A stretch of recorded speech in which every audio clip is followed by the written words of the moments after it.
Football മൈതാനത്തിന്റെ മിശിഹ സാക്ഷാൽ മെസ്സിയുടെ ടീമിനെയും തകർത്തെറിഞ്ഞുകൊണ്ട് ആ 19-കാരൻ ലാമിൻ യമാൽ നേടിയ കിരീട നേട്ടമെന്നത് കേവലം ഒരു കായിക വിജയം മാത്രമല്ല, കേവലം ചില ഗോളുകളായിരുന്നില്ല. പാർശ്വവൽക്കരിക്കപ്പെട്ടവരുടെയും വേരുകൾ അറുക്കപ്പെട്ടവരുടെയും അടിച്ചമർത്തപ്പെട്ടവരുടെയും വിമോചനത്തിന്റെ മനോഹരമായൊരു കവിത കൂടിയത്രേ. ലോകത്തിന്റെ നെഞ്ചിടിപ്പിന്റെ താളത്തെ നിയന്ത്രിക്കുന്ന പുൽമൈതാനത്തിന്റെ നടുത്തളത്തില് വേരറുക്കപ്പെട്ട ജനതയായ ഫലസ്തീനിന്റെ പതാക കയ്യിലേന്തി ആ 19-കാരൻ ലാമിൻ യമാൽ ലോക ജനതയ്ക്ക് മുന്നിൽ കാഴ്ചവെച്ചത് പ്രതിരോധത്തിന്റെ ഉദാത്തമായൊരു സാക്ഷ്യമാണ്.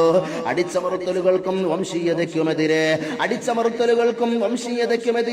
മഹ്മൂദ് ദർവിഷിനെ പോലെയുള്ള എഴുത്തുകാർ സാഹിത്യത്തിൽ പേന കൊണ്ട് ചെയ്ത അതേ ധീരമായ വിപ്ലവത്തെയാണ് ലാമിൻ യമാൽ തന്റെ കാൽപാദങ്ങൾ കൊണ്ട് അടയാളപ്പെടുത്തുന്നത്. മർദിത പീഡിത ജനതകൾക്ക് വേണ്ടി കാലം ഇന്നോളം ഒരു ഗോൾ വലയും കിളിങ്ങിയിട്ടില്ലെങ്കിലും കാലം ഇതിനെ അടയാളപ്പെടുത്തട്ടെ. മൻറാമിങ്കും മുൻകറാ